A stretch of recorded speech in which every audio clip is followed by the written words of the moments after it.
You're nothing. Stop acting like you're important, my mom told me. Honestly, half the time we forget you're even around, my brother chimed in. So, I tapped my fork lightly against my glass and said, this won't take long. Just 3 sentences. By the time I got to the second, my mom's face had already drained of color. I didn't flinch. Didn't cry. Didn't blink. Because when you grow up with people like mine, you learn to wear your expression like armor. You train yourself not to react, at least not in any way they can twist and use against you later. That's how brunch began. They call it brunch, but let's be real, it's just Sunday lunch dressed up with mimosas and extra judgment. The food changes, sure, but the atmosphere never does. We were halfway through some painfully dry quiche when my mom decided it was time for her usual performance review. That's what these family meals are for her, like annual evaluations. The only difference? I was never hired in the first place. You're a nobody, she said casually, as if she were commenting on the weather. Stop pretending you matter. And Ryan, my younger brother, whose greatest achievement in life is existing at the same time as Wi-Fi, added, honestly, half the time we forget you exist. He laughed, like it was some kind of inside joke we were all sharing. I didn't laugh. I simply picked up my glass, gave it a light clink with my fork, and said, this won't take long. Just 3 sentences. They both froze mid-bite. Dad, I said, looking straight at him. This copy's for you. I pulled out a plain black folder from my bag and slid it across the table. No speech. No shouting. Just a small push across the tablecloth. Ryan looked lost, like he thought I was passing out resumes. Mark, the man my mom married when I was 15, the one she instantly replaced Dad with the moment the ink dried, leaned forward as if expecting concert tickets. But my mom didn't move. She just stared at it. Eventually, she reached out, opened the folder, and flipped through the pages. Page 1. Page 3. And then I watched it, the slow-motion realization, like someone pressing the brakes only to discover they don't work, and the wall's a lot closer than they thought. Her hands trembled. Mark's smugness drained into panic. Ryan's fork froze in the air, like he wasn't sure if he should keep chewing or bolt. She got to the last page. You little bitch, she muttered under her breath. Mark shoved his chair back with a screech. You said you deleted that. I stood, adjusted my sweater, and picked up my bag. The originals are already with people who matter, I said calmly. This copy's just for your personal entertainment. Then I walked out. But let's rewind. Technically, I'd moved back in with them about 3 months before this charming brunch. I told them I couldn't afford my apartment anymore. Said I was struggling, needed a place to stay. My mom agreed, but reluctantly. And by reluctantly, I mean she said yes, but made it clear she expected rent, chores, and zero backtalk. Meanwhile, Ryan lives there too. No job. No rent. No chores. His only contributions are dirty dishes and opinions nobody asked for. And me? I got the laundry room. Not the guest room. Not my old room. The laundry room. The dryer still sits in there, rattling at night like it's haunted. Every time the walls shook, I reminded myself, just a little longer.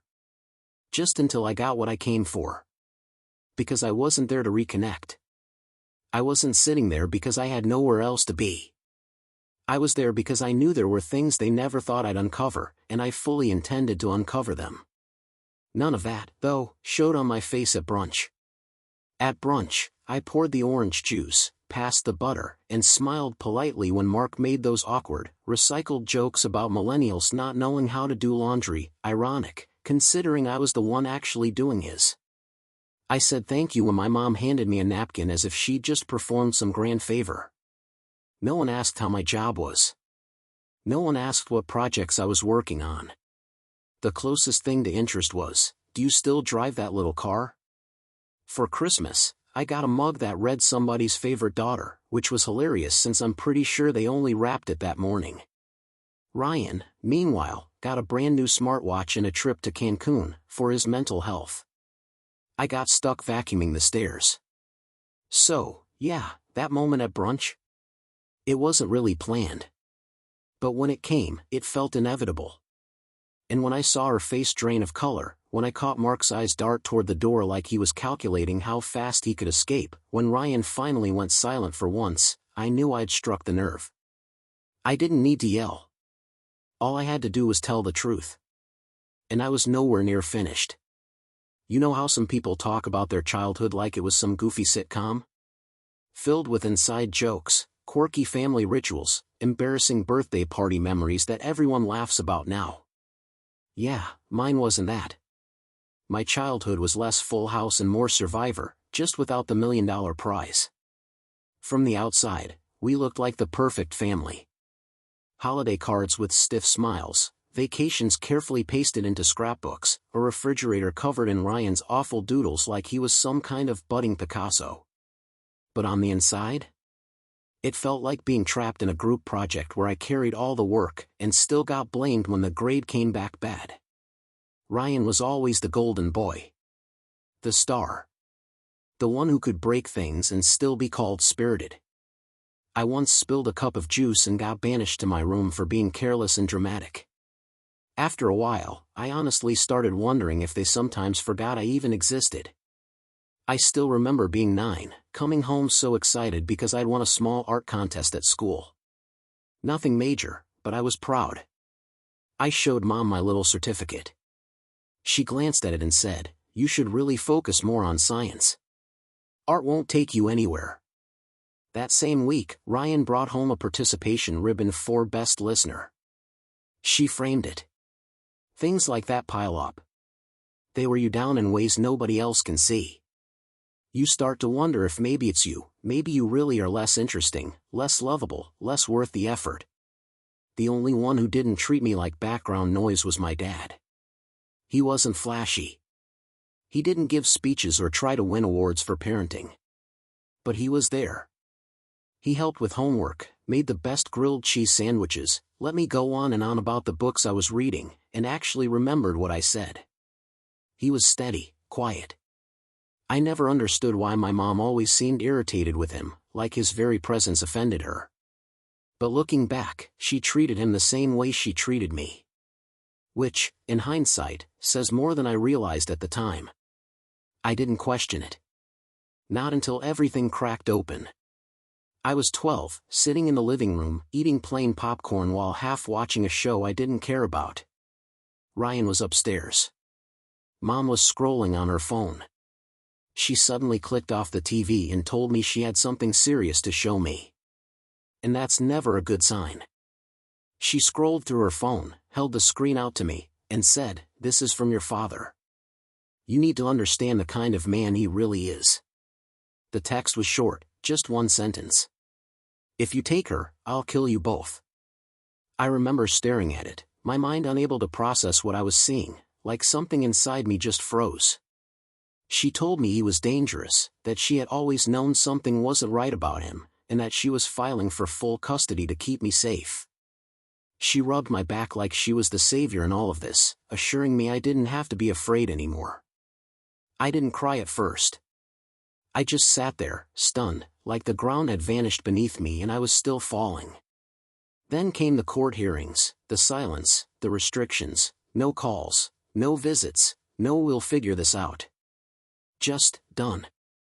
My dad was wiped from my life overnight, as if someone had deleted him from the story and told me I should feel lucky about it. What came after were what my mom liked to call the rebuilding years. A joke, really, because nothing was rebuilt. She simply shifted the controls. I became her emotional punching bag, her live-in assistant, the child she never wanted but was forced to keep. Ryan got louder, lazier, meaner. I faded into the background. She stopped even pretending we were a family. It became obvious I was only there because she didn't want the optics of sending her daughter to a man she labeled unstable. But the love, the gentleness, even basic decency, those were gone. For a long time, I didn't let myself think about my dad. I shoved him into a mental box labeled dangerous and sealed it shut. But some things don't stay buried, especially the ones that never made sense. Too many pieces didn't fit. Too many moments when I'd hear someone talk about their dad and feel this hollow ache, like I was mourning a death no one had acknowledged. And that message, it never sat right with me. That wasn't who my dad was. He was the man who teared up watching Finding Nemo. The one who apologized if he so much as raised his voice. The dad who told me he loved me every single time we spoke. But I never dared say it out loud, because questioning one lie means you have to question them all. And back then, I wasn't ready for that. Fast forward to my 20s. The ache grew louder, the questions heavier. One day, I picked up my phone and sent a message to a number I wasn't even sure still worked. "Hi. I don't know if this is still your number, but I just wanted to say hello. Leah." 15 minutes later, he replied, and that's when everything began to unravel. I never went back after that. Not after the brunch. Not after the folder hit the table and my mom's face twisted, her pride refusing to let her fully break. I stood up and walked out. I didn't take leftovers. Didn't grab my coat. It wasn't that cold anyway, and honestly, the dramatic exit mattered more than sleeves. I checked into a short-term rental under a fake last name. Nothing over the top, just enough to stay quiet while the fallout spread.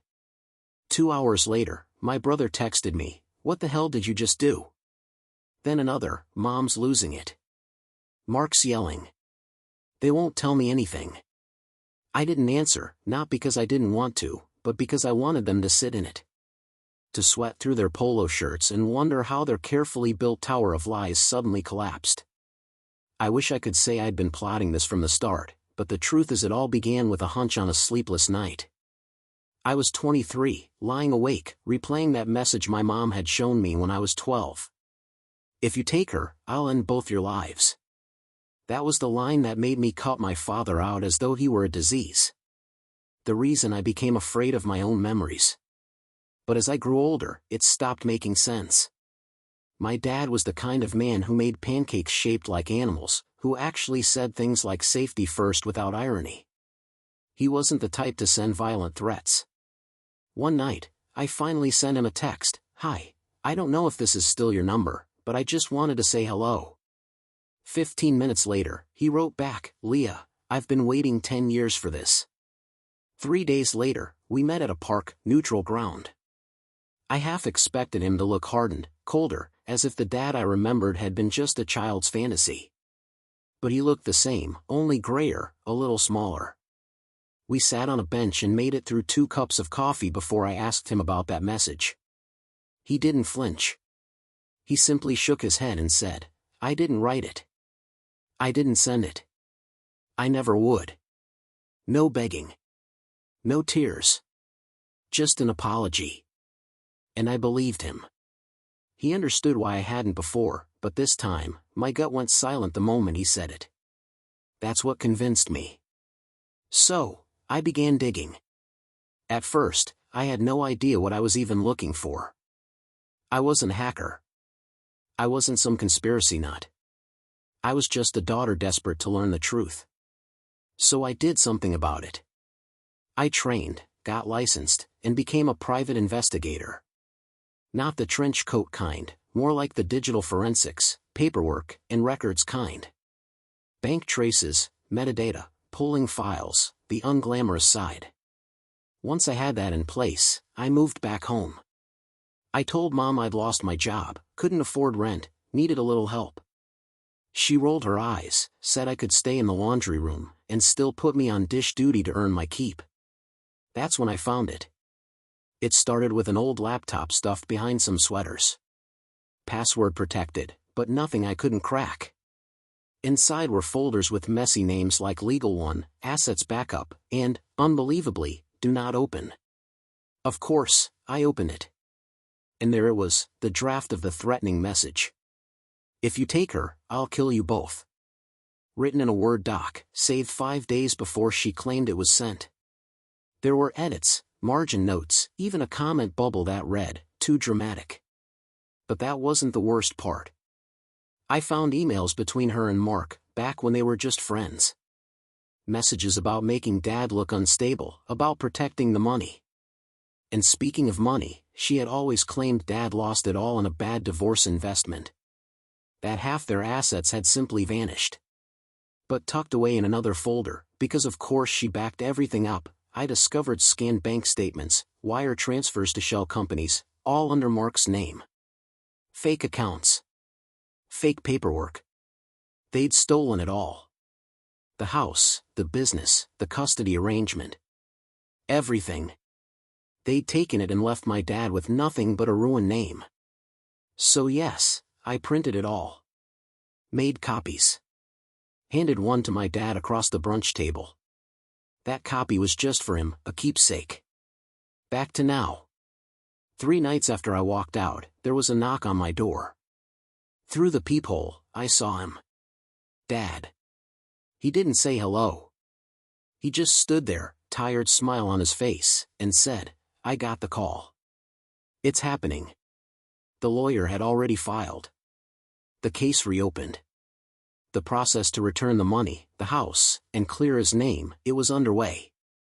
He came inside. I made tea. We sat on the couch like it was any ordinary week. Then I asked, "Do you want to know how I found it?" He nodded. So I told him.